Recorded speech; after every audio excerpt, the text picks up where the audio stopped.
સરકારી તેમજ પ્રાઇવેટ જોબ્સની માહિતી માટે અમારી આ ચેનલને સબસ્ક્રાઈબ કરો. તો નમસ્કાર દર્શક મિત્રો, સ્વાગત છે તમારું અમારી આ યુટ્યુબ ચેનલમાં.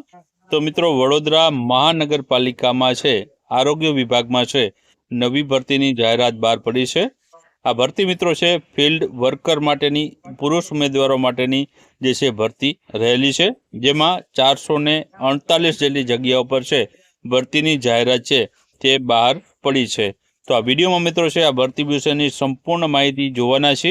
તો વિડીયોમાં છે શરૂઆતથી અંત સુધી અવશ્ય બન્યા રહેજો, અને વિડીયો પસંદ આવે તો વિડીયોને લાઇક કરજો અને વિડીયોને તમારા મિત્રો સાથે અવશ્ય શેર કરજો. તો ચાલો આ વિડીયોની આપણે શરૂઆત કરીએ.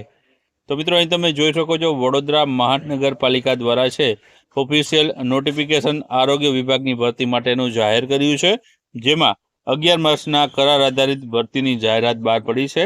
જેમાં જગ્યાની વાત કરીએ તો ફિલ્ડ વર્કર માટેની, પુરુષ ઉમેદવારો માટેની જે જગ્યા છે 448 જેટલી જગ્યા છે. કેટેગરી વાઇઝ જોઈએ તો અનુસૂચિત જાતિ માટે 31 છે, અનુસૂચિત જનજાતિ માટે 67 છે, સામાજિક અને શૈક્ષણિક પછાત વર્ગ માટે છે 120 છે, ઈડબ્લ્યુએસ માટે 44 અને બિન અનામત કેટેગરીના ઉમેદવારો માટે 186 જગ્યાઓ રહેલી છે. શૈક્ષણિક લાયકાત અને અનુભવની આપણે વાત કરીએ તો આમાં ઓછામાં ઓછું 8 ધોરણ પાસ છે માગવામાં આવેલું છે. ઉપરાંત સાયકલ ચલાવતા આવડવું જરૂરી છે.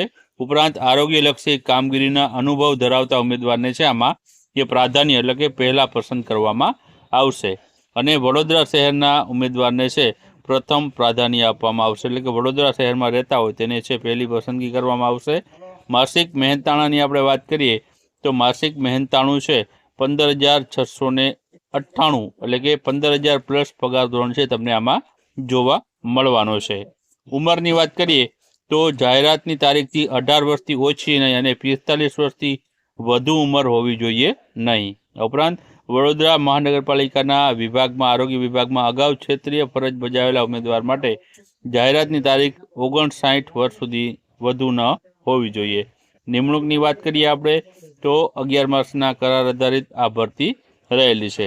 ઉમેદવારે કોઈ પણ એક કેટેગરીમાં એક જ ફોર્મ છે તે ભરી શકશે. ત્યારબાદ આગળ આપણે વાત કરીએ તો આગળ આમાં છે તમને શૈક્ષણિક લાયકાત જે છે એના અલગ અલગ ગુણભાર આપેલા છે.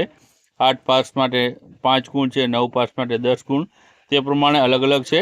અને ક્ષેત્રીય અનુભવ ધરાવતા ઉમેદવારને પણ ગુણમાં છે તે મહત્તમ જે છે મળશે.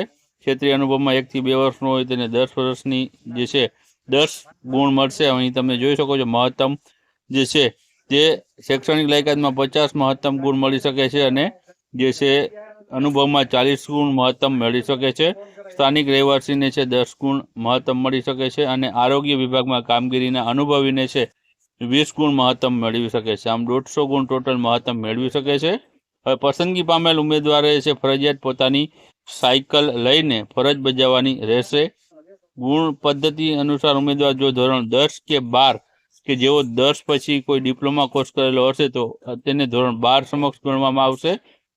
ઉપરાંત છે જે છે આરોગ્યના અનુભવ અર્થ અહીં આરોગ્ય તેમજ અન્ય કોઈ કામગીરી ગણવામાં આવશે. તો આ પ્રમાણે છે મિત્રો ભરતીની જાહેરાત બહાર પડી છે. તો આ ભરતીમાં તમારે છે ઉમેદવારે છે ફોર્મ ભરવું હોય તો કઈ રીતના ભરી શકે, તો રસ ધરાવતા ઉમેદવાર છે 1/1/2026 થી 10/1/2026 દરમિયાન છે વીએમસીની ઓફિશિયલ વેબસાઇટ છે www.vmc.gov.in એ વેબસાઇટ ઉપર જઈને અરજી કરવાનું રહેશે. તો આ પ્રમાણે તમે છે ધોરણ 8 પાસ ઉમેદવાર હશે તો તે છે અરજી કરી શકે છે.